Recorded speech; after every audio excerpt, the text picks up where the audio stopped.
Welcome back, everyone. Before we dive in, make sure you drop your thoughts and the lessons you took from this story in the comments. And don't forget to like and subscribe. Let's get into it. The crystal chandelier hanging from the ceiling of the Grand Ballroom at the Plaza Hotel in New York was blinding, casting prisms of light over hundreds of the city's elite. The air smelled of expensive champagne, fresh lilies, and the heavy, cloying scent of ambition. I stood in the shadow of a marble pillar, clutching a glass of lukewarm water, my knuckles turning white in the plain black dress I had been instructed to wear. I felt small and invisible, but beneath that a cold, sharp rage was beginning to crystallize in the center of my chest. Across the room, under the warm glow of a spotlight, stood my husband, Derek. He looked immaculate in a tailored tuxedo that I knew cost more than the monthly grocery allowance he gave me. He laughed, throwing his head back in that easy, boyish way that had once made my heart flutter. His arm was wrapped tightly, possessively, around the waist of a woman in a shimmering scarlet gown. Her name was Crystal. She was young, stylish, and looked at him with eyes full of adoration and triumph. To the people watching, they looked like the golden couple of the Kensington Group, the picture of success and future prosperity. I watched as Charles Whitaker, one of the company's most crucial investors and an old friend of my late father, approached them. My breath caught. Charles had known me as a child. If he recognized me, Derek's carefully constructed house of lies would fall apart in seconds. I saw Charles's eyes sweep the ballroom and land on me. Recognition flickered. He tilted his head slightly, confused, and gestured toward me. Derek's face drained of color. For a split second, raw panic flashed in his eyes. He looked from Charles to me, then to Crystal. In that moment, he had a choice. He could have told the truth. He could have said, "That is my wife, Serena." He could have softened it with a harmless lie and called me a cousin. Instead, he chose something far worse.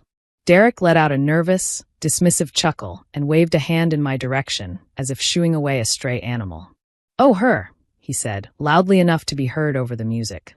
"Do not worry about her, Mr. Whitaker. That is just Serena. She is my housekeeper. She is a bit slow, but she helps with the cleaning sometimes. She just stopped by to drop off some keys I forgot." Time slowed. The hum of conversation continued around us, but in my head, everything fell silent. Housekeeper. The word ricocheted inside my skull. After 2 years of marriage, after 2 years of cooking his meals, laundering his clothes, and supporting his ambitions from the shadows, I had been publicly reduced to the help. Charles's eyebrows drew together in clear confusion, but Derek kept going, determined to bury me. He turned back to Crystal and pulled her closer until her body pressed against his side. He smiled broadly, chest puffed with arrogant pride. "But this," he announced, "this is the woman I really wanted you to meet. This is Crystal, my partner, my soulmate, and my future wife." A small gasp rippled through the nearby crowd. Crystal giggled, pretending to be shy, and rested her head against his shoulder, flashing a diamond ring I had never seen before. That was the final crack. The dam I had built inside myself to hold back tears, disappointment, and anger finally shattered. But I did not cry. I did not run. I did not look away. Something deeper and older inside me woke up, the part of me that I had buried along with my real name. I set my glass down on a passing waiter's tray with deliberate calm, smoothed the cheap fabric of my dress, lifted my chin, and started walking. I did not walk toward the exit. I walked toward the stage. People shifted instinctively out of my path, sensing a change they could not yet name. Derek's eyes widened when he noticed me moving with purpose through the crowd. He looked confused, then terrified. He mouthed the word "stop," but I kept going. I climbed the steps to the stage, and the band faltered into silence. I walked to the master of ceremonies, a nervous young man holding a microphone, and gently took it from his hand. The feedback whined for a heartbeat, then quieted. I looked out over the sea of faces: directors, investors, employees, their partners. At last, my gaze locked on Derek. He was trembling, his expression a mixture of disbelief and dread. I smiled, but it was not the warm smile he knew. It was the calm, cold smile of someone who has already decided. "Is this on?" I asked, my voice carrying clearly through the ballroom. "Good evening. My name is Serena." I let the name hang there for a moment. A few directors exchanged glances. They had heard that name before in board documents and old stories. "A few minutes ago," I continued, "my husband introduced me as his housekeeper and introduced his mistress as his future wife." The room reacted with a collective intake of breath. But there is one small detail he forgot to mention, I said, my eyes never leaving Derek's. I am not the housekeeper. I paused, letting the tension climb. I am the landlord. A low murmur moved across the crowd. My full name is Serena Kensington. I am the daughter of Harold and Carmen Kensington. I am the majority shareholder of the Kensington Group, owner of this building, and owner of this hotel. The silence that followed was absolute.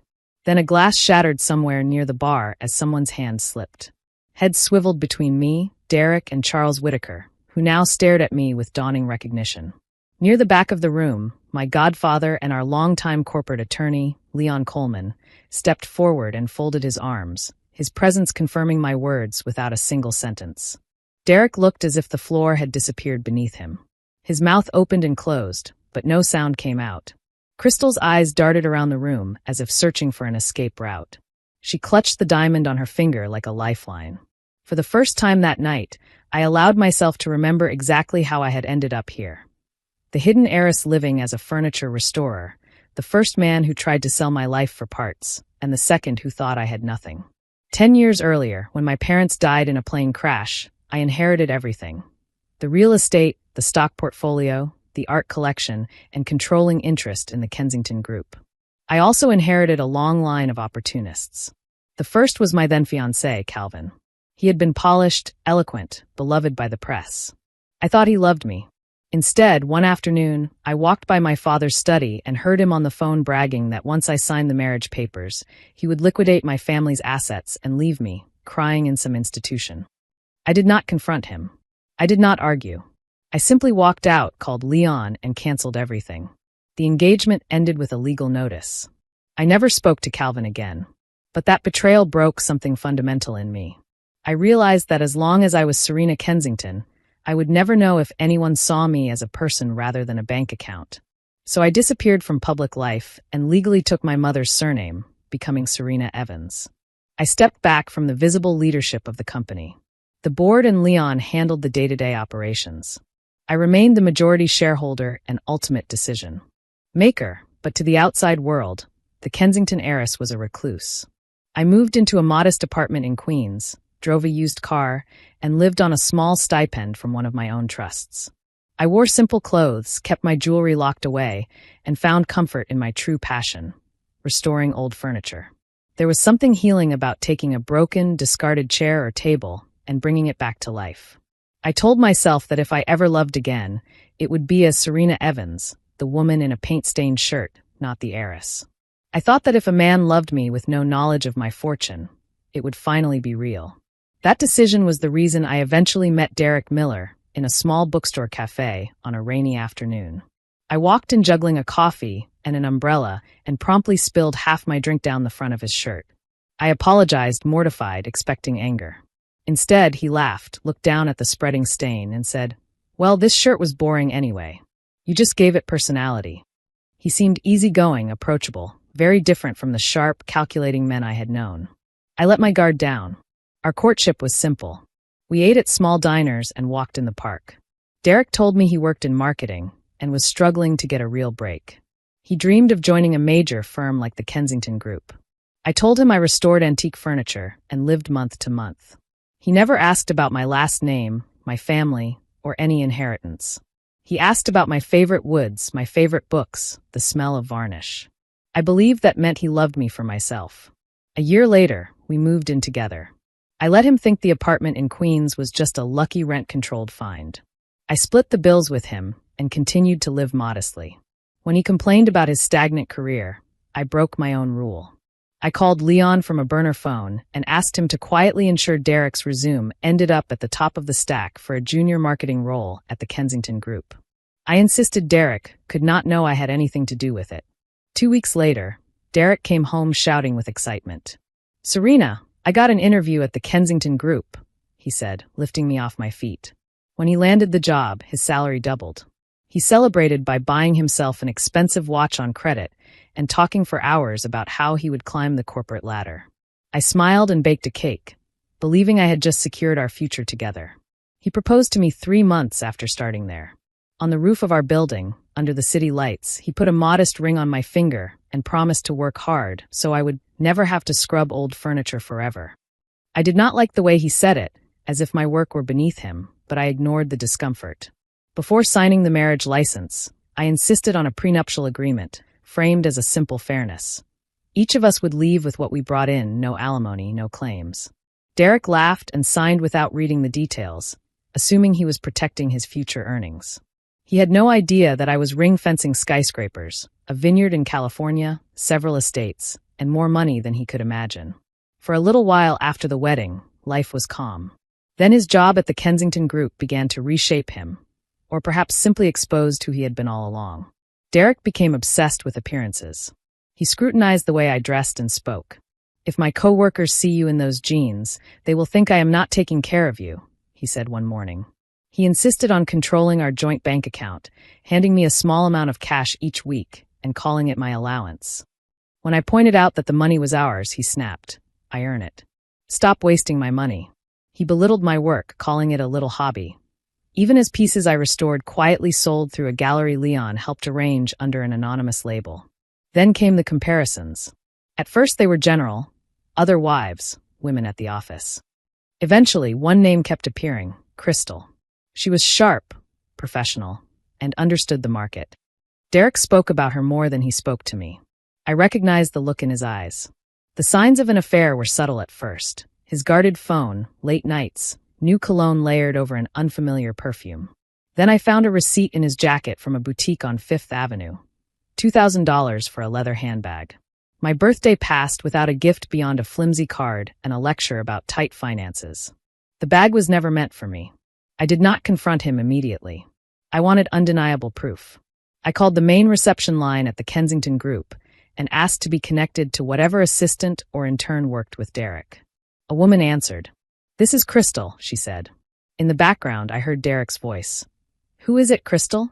His tone was relaxed, intimate. "Probably nothing," she giggled. "Hang up and come back. We have work to do."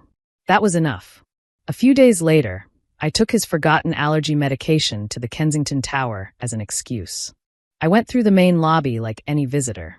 There, at a corner table in the lobby bistro, I saw them. Derek and Crystal sat close, sharing fries and laughter, with the black handbag perched on the chair beside her. The way he looked at her was how he used to look at me. The way she looked at him told me she was certain she had already won. I walked to their table. "Derek," I said evenly. He jumped to his feet, eyes wide, color draining from his face. "Serena, what are you doing here?" Crystal looked me up and down, taking in my simple clothes and bare face. "Is this the cleaning lady you mentioned?" she asked lightly. "Or did security start letting anyone wander in?" I held out the pill container. "You left your allergy medicine. I did not want you miserable all afternoon." Derek yanked it from my hand and stepped between us, blocking me from Crystal. "You should not be here," he hissed. "This is a client meeting." I glanced at the fries. "A very casual one," I replied. He scanned the lobby anxiously, then leaned closer. "Go home, Serena. You are embarrassing me." He turned his back on me and said to Crystal, loud enough for the nearby tables, "I am so sorry. She is not well. A charity case I help out." She gets confused. My ears rang. Mentally unstable. Charity case. I walked out of the building without another word and got into a taxi headed to Leon's office. By the time I arrived, the shock had hardened into something solid and cold. In a quiet conference room, I slid a thick envelope across the table to Leon. Printed emails Derek had forwarded to his personal account, confidential internal memos he was not authorized to possess, credit card records of elaborate client dinners that matched Crystal's social media posts and the boutique receipt. Leon's jaw clenched as he read. "This is corporate theft and blatant infidelity," he said.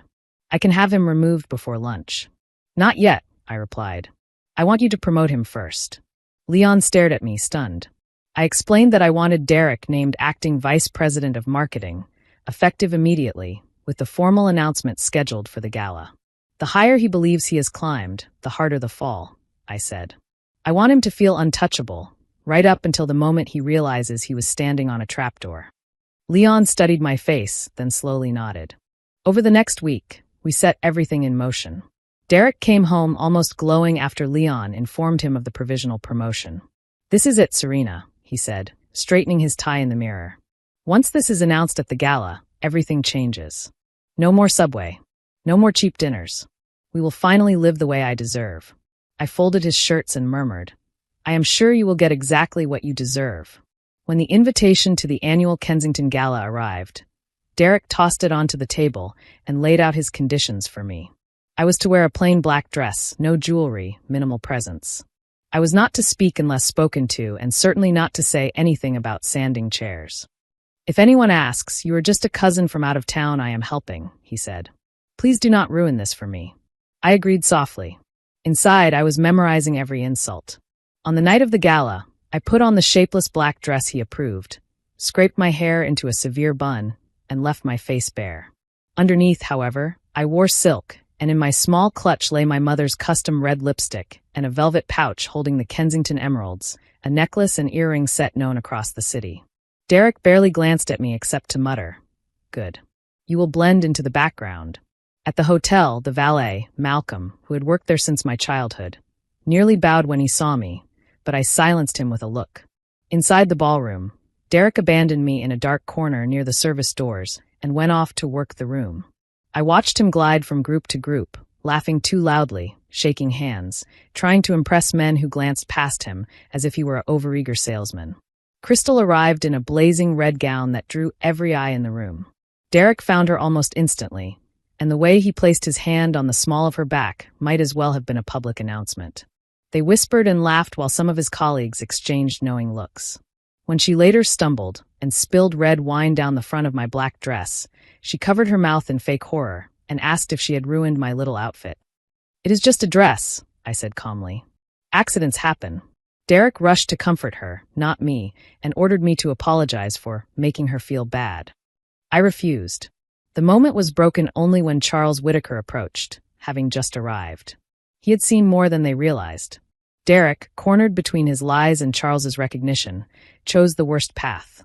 He introduced me as the slow housekeeper and Crystal as his future wife. After that, there was nothing left to salvage. I walked away, not in defeat, but to prepare. In the restroom, I locked myself in the largest stall and let myself feel the sting one last time.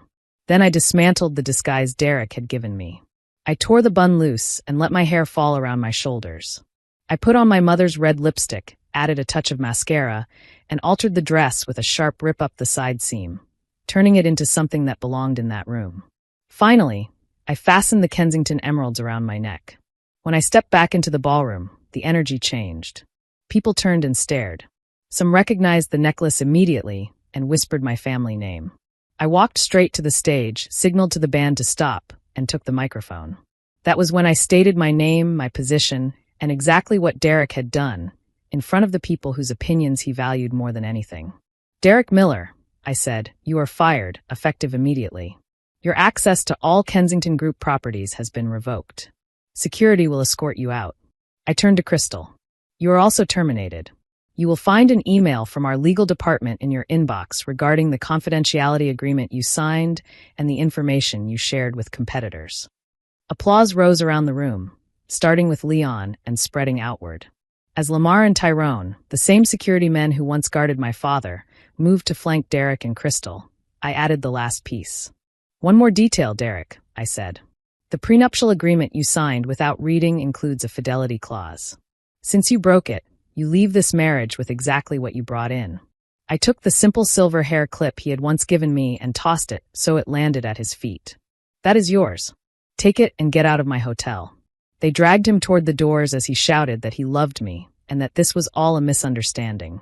Crystal pulled away from him, crying that he had told her I was nobody. The doors closed behind them, cutting off their voices. Inside, the evening continued, reshaped around my reappearance. People shook my hand, apologized for their earlier indifference, and spoke of my parents with respect.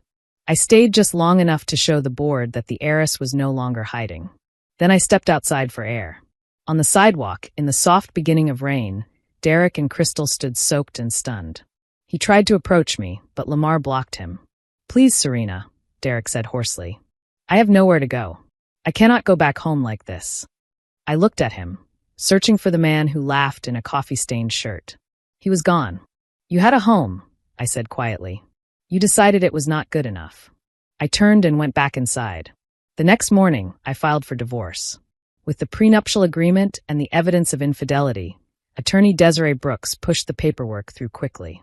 Derek tried to fight, claiming I had emotionally deceived him by hiding my wealth, but every argument collapsed under photographs, receipts, and his own emails. In the end, he signed. He left with a few boxes of clothes and that silver hair clip. I did not return to the Queen's apartment. I had movers collect my tools, my finished pieces, and the few personal items that mattered to me. Everything else, his suits, his gadgets, the furniture we bought together, I left behind. Through the building superintendent, Mr. Johnson, I later learned that Derek emptied the apartment into a rented truck and drove back to his parents' house in Ohio to work in a family hardware store. Taking back the Kensington Group was both natural and strange. I moved into my father's old corner office and began cleaning house. The executives Derek idolized for their arrogance and cruelty were either reined in or removed. I promoted people who worked quietly and well. I made it clear in my first company-wide meeting that competence and integrity mattered more than designer watches or loud confidence. At the same time, I did not abandon the woman I had become as Serena Evans. I reopened a workshop space in Brooklyn under the name Evans Workshop, this time as a community program. On weekends, I taught women, many rebuilding their lives after controlling relationships, how to refinish furniture. We took battered tables and chairs and made them strong and beautiful again. It was impossible not to see the parallel. Months later, as I left the Kensington Tower one rainy evening, I saw Derek waiting near the curb. Security moved closer, but I told them to give us a moment. He looked thinner, his suit ill-fitting, his eyes tired. "I am leaving tomorrow," he said. "Going back to Ohio for good." He hesitated, then added, "I just wanted to say I am sorry. Not for losing the money or the job. For the way I spoke to you. For the eggs, the coffee, the allowance. I made you small so I could feel big." I listened. For the first time, he sounded like a man who understood at least part of what he had done. "In the beginning, I really did love you," he said. "Then I started wanting more, and I let that want eat everything." I believed that he believed what he was saying. But belief and repair are not the same thing. I handed him an envelope. Inside was the deed to the Queen's apartment, a property I had quietly owned for years. "You can live in it or sell it," I said. "If you sell, it is enough to pay debts and start over properly. Work at the hardware store. Go back to school. Do something honest." He stared at me in shock. "Why would you do this after everything?" "Because I am not like you," I answered. "And because starting over is hard enough without standing in a crater." I turned and got into the car. He called my name and thanked me, but I did not look back. In the rearview mirror, I saw him standing in the rain, holding the envelope like a final chance. 3 months later, a postcard arrived from Ohio. No return address, just a picture of a small hardware store. On the back, in Derek's handwriting, were a few lines. "Sold the apartment. Paid off my parents' debts. Bought into the store. Working the counter. Learning. Thank you." I pinned it to the edge of a bulletin board in my Brooklyn workshop, not as a memory of him, but as a reminder that even broken things can sometimes be repurposed. My life now is divided in two, and yet finally whole. On weekdays, I run a company that builds towers of glass and steel, signing contracts and sitting at the head of a boardroom table with my emeralds resting cool against my collarbone. On weekends, I stand in sawdust and worn jeans, showing someone how to move sandpaper with the grain instead of against it. Both women are me. One afternoon, as we worked on an old oak table, a young woman named Keisha looked up from her sanding block and asked, "Do you miss being married?" I paused, then told her the truth. I missed the idea of coming home to someone, not the reality I had lived with Derek. I missed being able to trust that the person beside me saw me as a partner, not a ladder. "Will you ever marry again?" she asked. I smiled faintly and said that if it ever happened, the man would meet me as I am, with my own name and my own history on the table. No more disguises. No more pretending to be less than I am to make someone else feel like more. Sometimes, when I walk through the lobby of the hotel or step into a board meeting, someone will bring up the gala in hushed tones, like an urban legend. They talk about the night the housekeeper took the stage and turned out to own everything in the room. They say it with awe, with humor, with disbelief. For me, it was simply the night I stopped apologizing for existing. My husband once introduced me as the help while calling his mistress his wife. He thought I was powerless because I chose to live quietly. He thought he could spend my money, use my company, and crush my dignity without consequence. He was wrong. I was not the help. I was the owner. And in the end, I did not just fire him from his job. I removed him from my life and walked back into my own house by the front door, using my real name. If you enjoyed this story, please like, comment, and share this video with your friends. Subscribe and turn on the notification bell so you never miss a powerful story drop.